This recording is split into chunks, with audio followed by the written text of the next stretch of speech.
for supporting me on Patreon. It means so much to me. Hey, welcome back, or welcome if you are new to my channel. Today I am finally making a soft-spoken walkthrough of the art of World of Warcraft Shadowlands.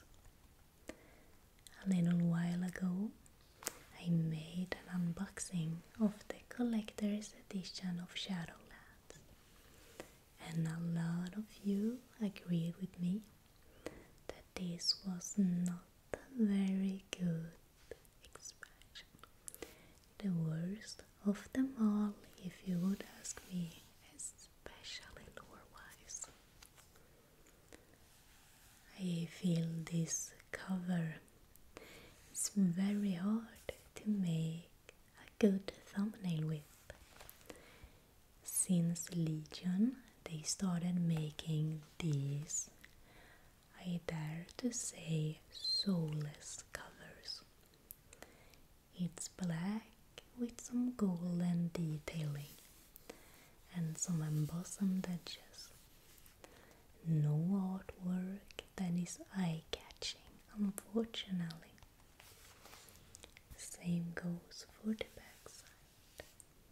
But I do hope you will sit back and relax and enjoy this video nonetheless.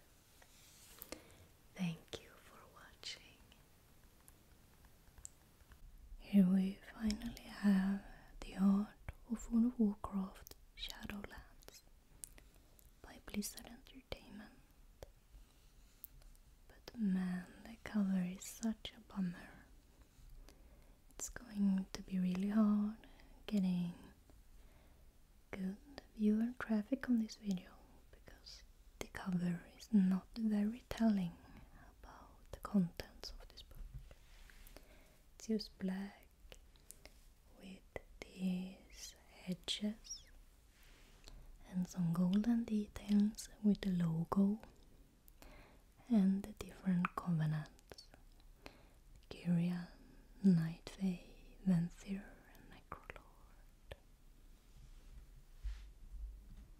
There is this very faint pattern of, I suppose it's souls. Different skulls or soul shapes mixing together, but it's so faint it's hard to even see.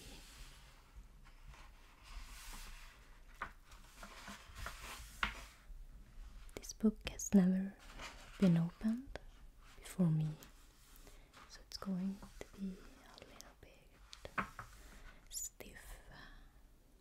The art of World of Warcraft Shadowlands. There's some concept art of Ardenwell. Table of Contents. Chapter 1, Oribos. Chapter 2, Bastion. Chapter 3, Maldraxxus. Chapter 4, Ardenwell. Chapter 5, Revendreth. And Chapter 6, The Moss. We also have some introduction, conclusion and credits. The art is very, very pretty. I can't even say that the concept for this expansion were a good idea. I have no clue how no one at the office were like, no, we're not gonna do this.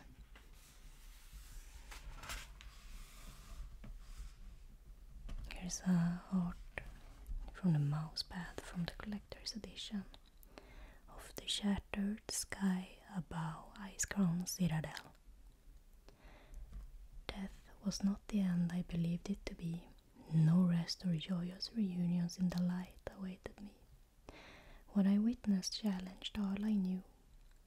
With my final breath I saw impossible places, worlds within worlds brimming with beings that defied description. It wasn't until the helm of domination was placed upon my head that I understood the truth I had seen. Death is not an end, but a beginning. The Lich King. Well, their lore is getting retconned now, so I am very happy about that, because Shadowlands was so bad. It ruined, like here, like the light, all the other lore was just ruined. Oribos, Chapter 1. Oribos is the first destination of the departed. In the heart of the eternal city, mortal souls heed the judgment of the Arbiter, as their deeds and life are laid bare. Here is where the journey in death truly begins.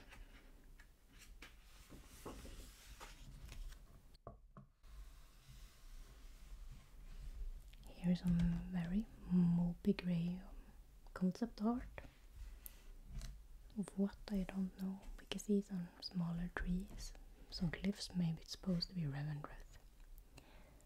Connections between descendants of the Shadowlands is universal, no matter the life and culture that came before. Mortal souls are all woven from the same cloth. Some concept art of Oribos. This big mechanism in the middle, just sucking in and spewing out souls from all of the Warcraft universe.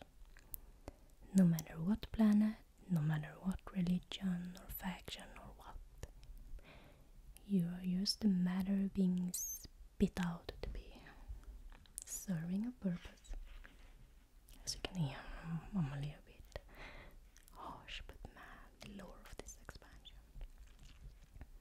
But it was a really cool concept, this main city. Too bad it felt very empty. Well, it was. Not a lot of people played, and I think even my server died that I've been playing on for so many years. No request is too difficult. The finest weapons of Maldraxxus, richest stones of Revendreth. What you want is within a reach, with the broker's help. They always find a way. I think these brokers were like a lesser cool alternative to the Eternals. The different pathways for the souls, where you would go to the different places. And I really wish, like, why did they not expand on that? But what did they call it? Like, the path in between, the way in between? Like, the dead matter space between the different souls. Well, they did not think it through. Here is some more concept art, the floating stones. And here is the place where the Arbiter is.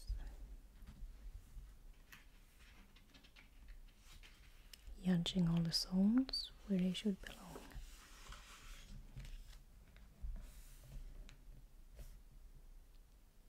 It's not a lot of text either, like ideas or thoughts. I think it probably was a very rushed concept and expansion. They just wanted to make something big, and instead it turned out like it turned out. Oribos is the gateway to the afterlives of the Shadowlands.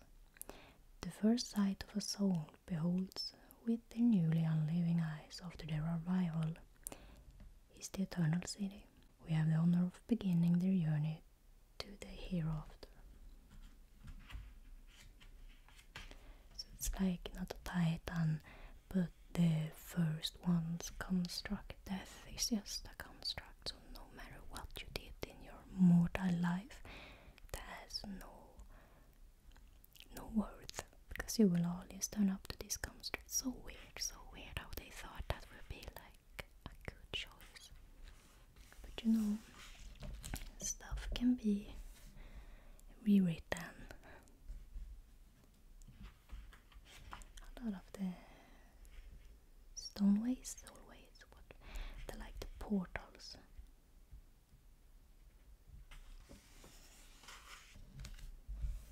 Oribos is sacred neutral grounds. The vigil of the protectors of Oribos is a reminder to others dwelling within our halls that none shall ever threaten the sanctity of our eternal city.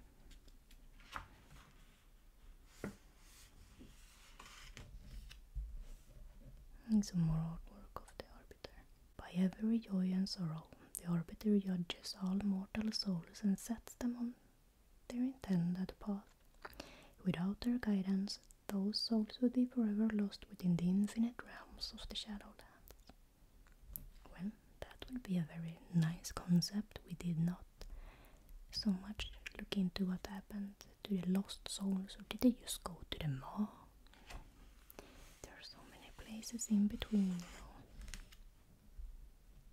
A lot of black and white concept art for a pose. Feels like we've seen this exact one just a moment ago. Even more of the towerings. And the artworks like the eternal snake eating itself. There were some like Viking inspired views of the afterlife, you know, Valhalla. But they never answered like what are the spirit guides and ghosts and all of that in World of Warcraft. And this is why I really love stepping back into vanilla, like those classic servers, because the lore were not this crazy. I feel like they try to over-explain a lot, and I really am a person with a very big imagination. I like to fantasize and not being given all the answers of different universes. Chapter 2, Bastion. I actually did enjoy this place I chose Agurian while playing Shadowlands, which I did play more than Dragonflight. Bastion is a beacon for those who lived a life of service. Souls worthy enough to stand upon its fields soon face challenges in pursuit of their highest calling of all, shepherding souls to the Shadowlands.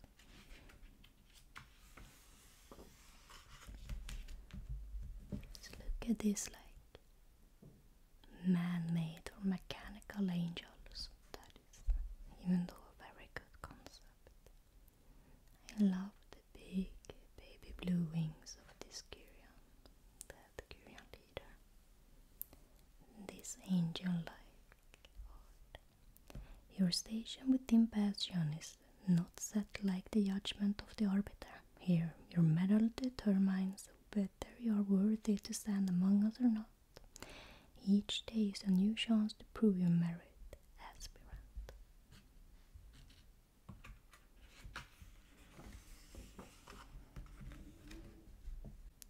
Some different concept art of the armor, some shoulder pads, swords, staves, and a bow. Maybe I chose the Kyrians because I like the idea of heaven a bit too much. I am not a very religious person. Most of Sweden are not believers, you know. I like visiting church, I like the idea of an afterlife. But I'm not had a religious upbringing. So I don't know. It feels, I like the idea, but it's hard to think about what happens after life. A lot of the armor, and as you can see, it's very like mechanical construct armor. The origins of our aspirants are diverse, but they are united in singular purpose here in Bastion, to prove worthy and ascend so other souls may be carried by their wings. Even though I am criticizing this expansion quite a lot, I am very pleased about this art book actually having large caps lock letters. Like, I can wear my glasses and read. This is crazy. You might remember the older ones like the vanilla art book. The text is itty bitty small. You know? Can I give kudos where there are kudos to give? The beautiful gates and monuments and buildings of the heaven version of World of Warcraft. And look at the winged horses or unicorns. A life of service determines who is worthy to tread upon the golden fields of Bastion. Stalwart commitment to the duty is what's their goal in life. Ascension is their goal thereafter. The floral and fauna of the Bastion. Very beautiful. They had a lot of big blue flowers, and I love everything purple or blue in my garden. As you can see, the big headspace in Bastion is played up in the sky in the clouds. Clouds are so well done that it almost looks like photorealistic. It's very beautiful. Here is more of the Kyrian leaders.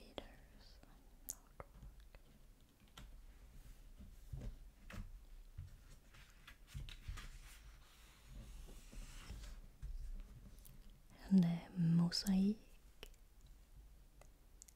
the different stained glass, it almost has this church feeling.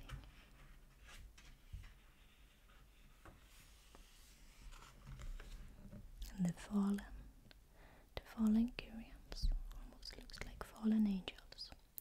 Determination is the key to inspiring others to follow. Faithless are those who quit the field when the way ahead becomes the darkest.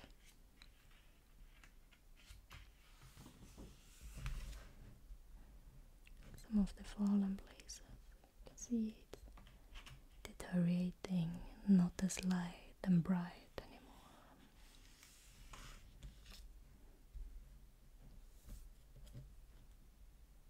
Blue dudes in white clothing. Some smurf, some testosterone maybe. And again these angel-like figures with a lot of metal plating. It is our ascended arms that carry the dead from their mortal forms. Our mission is one to service, carrying souls to Oribos and placing them before the Arbiter. So you were not taken by a Valkyr, but by a Kyrian to the afterlives. Like, what were the Valkyrs even then? Because they could resurrect you. Too many loose ends and bad ideas from the beginning.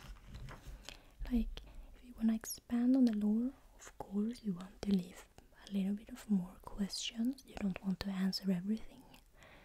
But it's like they are answering questions about the world with answers that doesn't make sense, you know.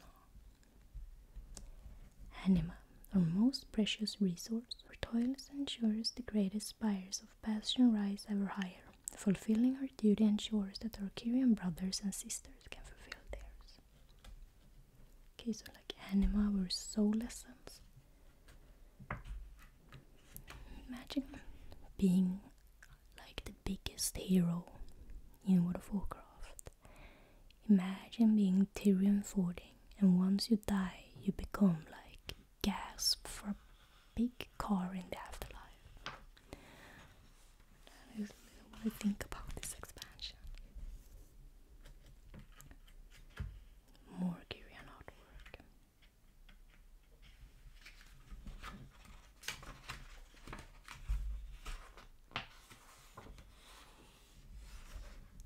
I really loved the old dudes though. These ones are really big, chunky, squishy guys. I like that. Your purpose as a steward is service to all those whom the Arbiter deemed worthy to call Bastion home. Success in your duties ensures success for others in theirs. Bastion could not function without you. Our automatons trained faithful, but the mightiest among those guardians is a blade best left to its scabbard. The colossi are eternal protectors, called upon only in dire need. Oh, chapter 3, Muldraxxus. Muldraxxus is a realm of unending conflict. It is a place of brutality and bravery where its chosen are forged by the fires of war to answer a great calling, to protect the Shadowlands against any force that threatens its infinite realms. So it's this dark and gloomy place where all the fungi in classic WoW in like Eastern Plaguelands came from. It's plague and death, like inspired by Nurgle from Warhammer. The House of the Chosen is equal parts peerless and fearless. The fiercest fighters from the mortal realm are sent to Maldraxxus, where they become even greater in death than were in life. You can see the corpses, and bones, and death, and decay. You will get these bony wings.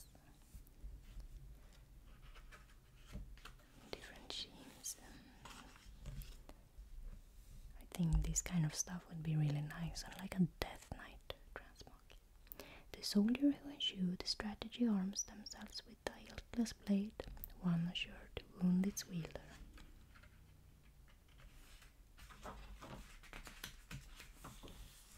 Some more armor.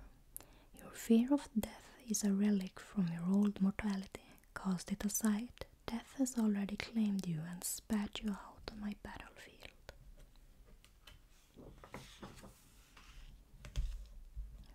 The monuments as seen like in Wrath of the Lich King by the Scarabs almost.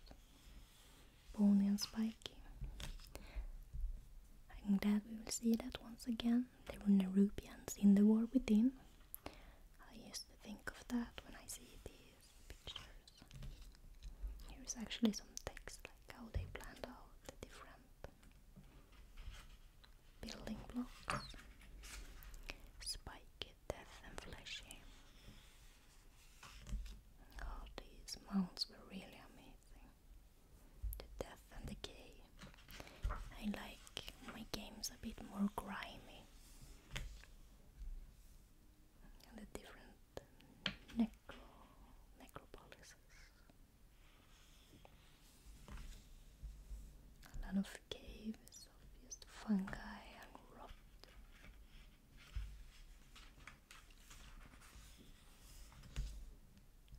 Like Naxxramas.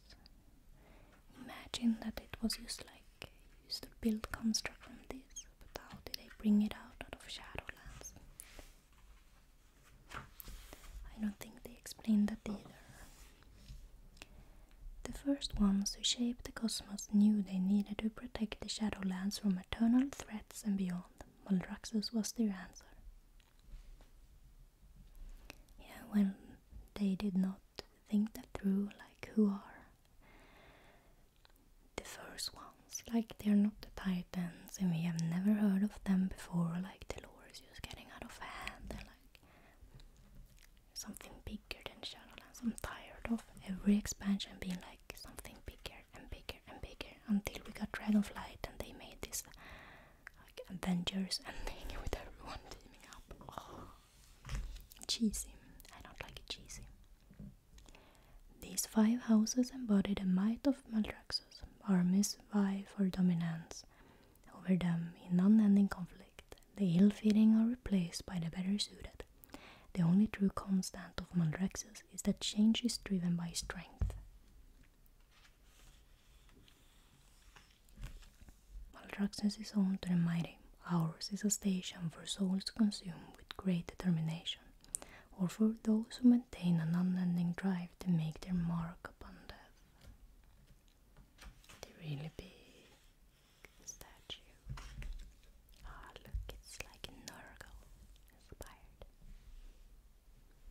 The true cost of our wars is the honored fallen, damaged beyond reclamation upon the battlefield. The house of constructs simply won't accept that they cannot remake.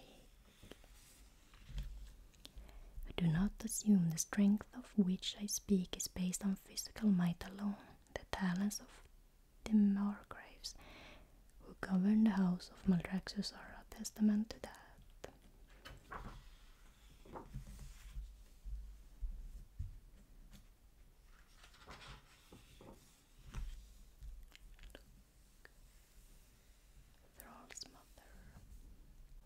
those who strive for greatness in life may have the chance to find it in death.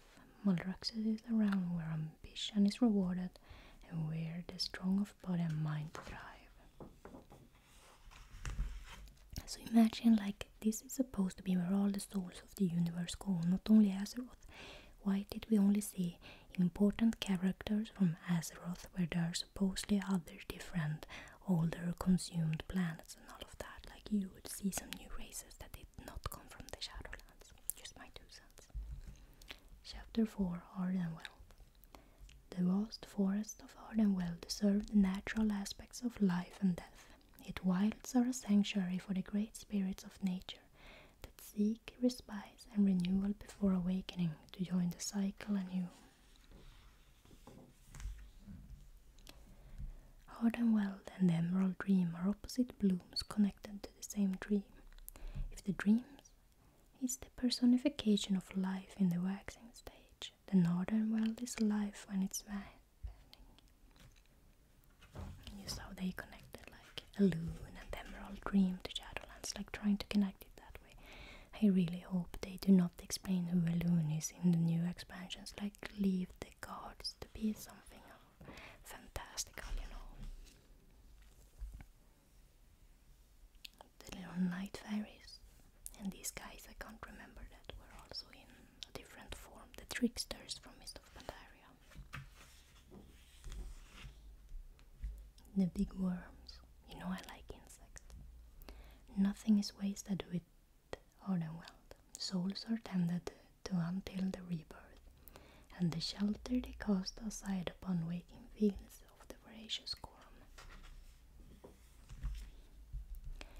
We of nature are bound to the great eternal cycle. Death is but a new journey begun, a temporary parting to return to life again, full and bright.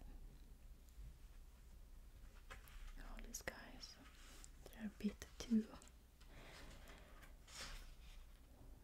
They're not cool enough to be centaurs, not dirty enough to be centaurs, just like glorified furries. The souls delivered unto our wild home may depart when they wake, but the great trees of Ardenweald never forget those they sheltered beneath their boughs. So they were like the soul pods, the souls would rest between in big seeds. The souls will rest and be dormant within these big seeds. And here's the Winter Queen. I think she was called the leader of the Night Fae Ardenweald faction. In the lore she were supposed to be like sister to a loon, and I don't know what they did that. We have but one ruler, and she is our Winter Queen. She beheld the birth of the forest and shall witness the end of all who dare to defile her home.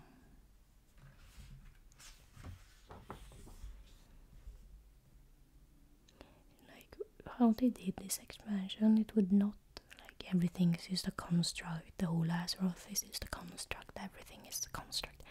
Will they end the World of Warcraft with being like, you're in a video game? Like that would be so bad, but this expansion made it feel that way. This is not real, it's just a video game. Stop wasting your life, go touch grass. You know, I would get very offended. World of Warcraft has been my life for many years. The different moths almost looks like the one from Surmy style. The different bows. Very like cutish. Revendreth was such a good song. This is like vampiric gothic. I love anything gothic. So this was actually the only, what I think, really good part about Shadowlands. They should really expand on that, but oh well. Souls burdened with the prodigious pride in life are sent to Revendreth at their end, enemies tormented from them to feed the appetites of their keepers.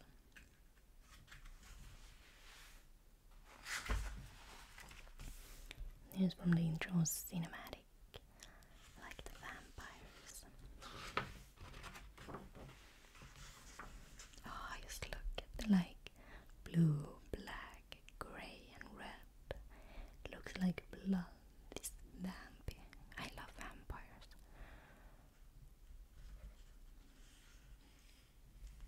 of Warcraft is really though like a kitchen sink RPG, like it has everything, but not enough vampires for me.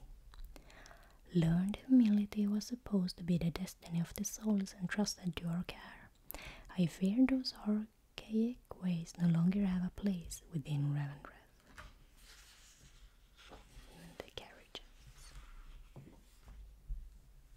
I love here some tormented souls. Pride. It is the principal reason mortal souls are delivered unto Revendreth.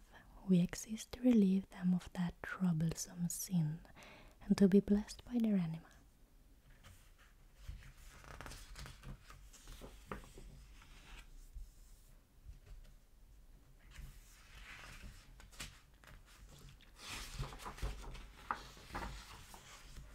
Some tombstones in the wheelbarrow.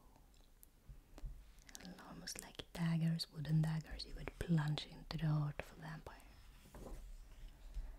The Stoneborn are the epitome of economy. Like any other creation, they require anima to fulfill their duties, yet they can revert to their natural storm form to preserve anima when their services are no longer required. Not a single bit wasted. Like these beautiful gargoyles. Stoneborn are and ever shall be the might of Revendreth, for they remain solemnly dedicated to obeying the Master's commands without question or hesitation.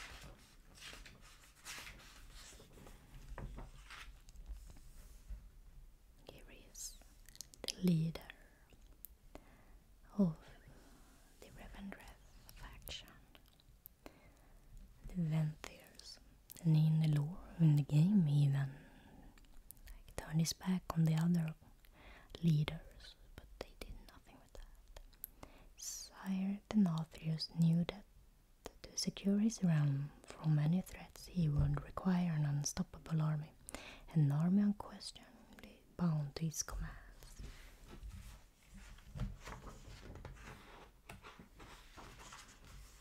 Here just look at this beauty, this big buff vampire guy.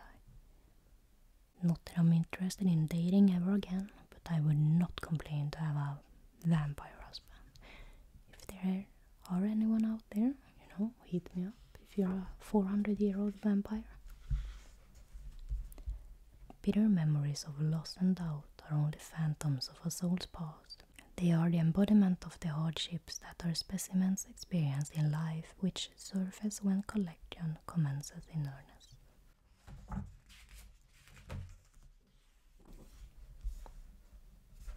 Out of sight, out of mind, and absolutely subservient, that is the ideal dredger. For those muck-born simpletons, to seek reward or appreciation for their work is a distasteful thought indeed. You look at this, like upper-class Venthyr vampires. Elegant clothing, hairstyles. Even more from the cinematics. The Ember Ward shall forgive, bear the scars of the light's unjust strike against the Venthyr, to even humor the idea that our beloved sire did anything to incur the light's wrath would be an act of sedition. Right, they cannot be out in the light. Dreadbat tending is not for the faint of spirit. These creatures are not pets, they're parasites. Gargons are fearless hunters and stalwart protectors, unquestionably loyal to the Venthyr. The Maw, the worst place of the expansion. In the deepest depths of the Shadowlands lies the inescapable Maw. The souls imprisoned in this hopeless realm are unforgiven and irredeemable, but even their crimes cannot compare to those of the Jailer.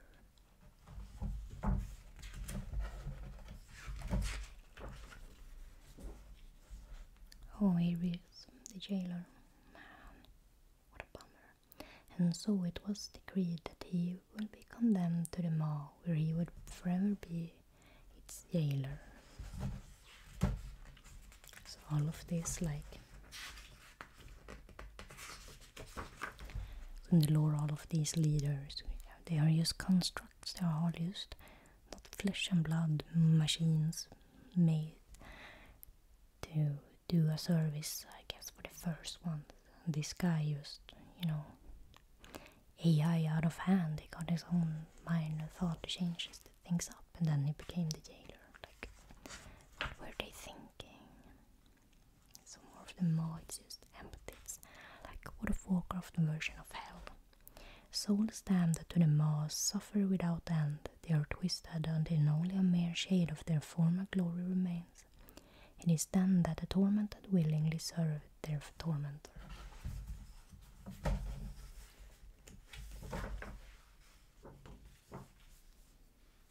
Some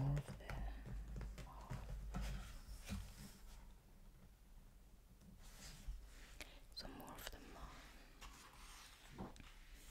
Here we have Lady Sylvanas Windrunner in her not so liked armor. He would send those Valkyries to serve as her debtors to mortality, a pact needed to be made. Only then could she return beyond the veil. Only then will the Banshee Queen claim the crown of the false king. Like, that is all. Like, what happened to Buon Sunday and all of that? Like, Helga, they did not make really an appearance. They were supposed to be the afterlife.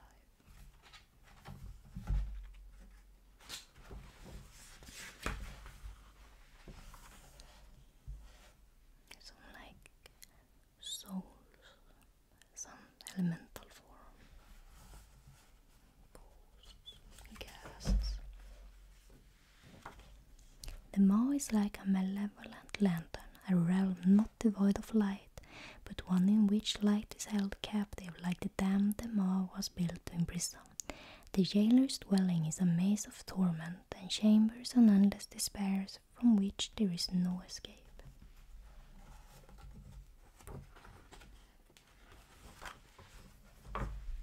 The laws that bind the Shadowlands are meaningless. Well, they were so right on that.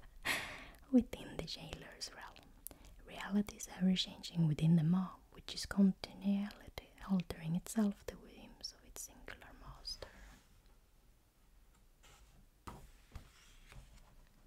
These long, like, towers. Was it called Tower of the Damned? The, like, single dungeon you could do. Oh, that was boring. What is known to rumor, and the rumor is a nightmare. His soldiers are the very worst the damned have to offer, and are eternally loyal to the very hand that broke them. Some of the weapons, this looks almost like the Frostmourne. Well, it was the jailer who made all of that, apparently. The veil between realms of veins. The helm of domination was crafted to be our way forward. Instead, the one seared by the flames of life uses it to keep us at bay.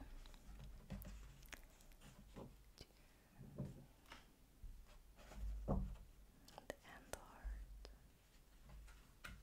heart. Thorgast was it called, that tower. The Dark One's seat of power is a place devoid of hope and redemption. Each floor that rises into the endless abyss is more vile and cruel than the last. To climb that tower is to ascend deeper into despair. Well, that's true, because it was hopeless doing that single dungeon. Here it is, the artwork, like the Tower of Thorgast was supposed to be like a mirrored image of Icecrown Citadel.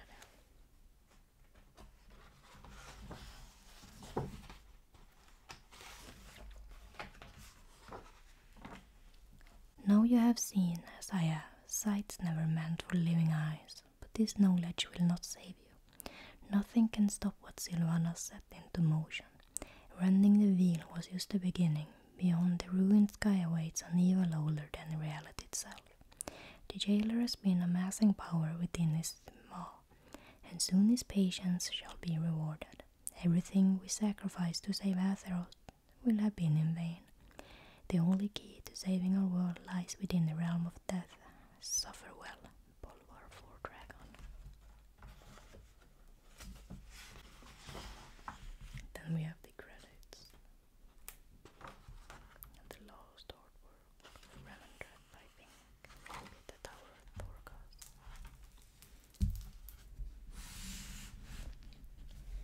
as you heard, I had a lot of opinions. Feel free to write down if you feel the same as I do.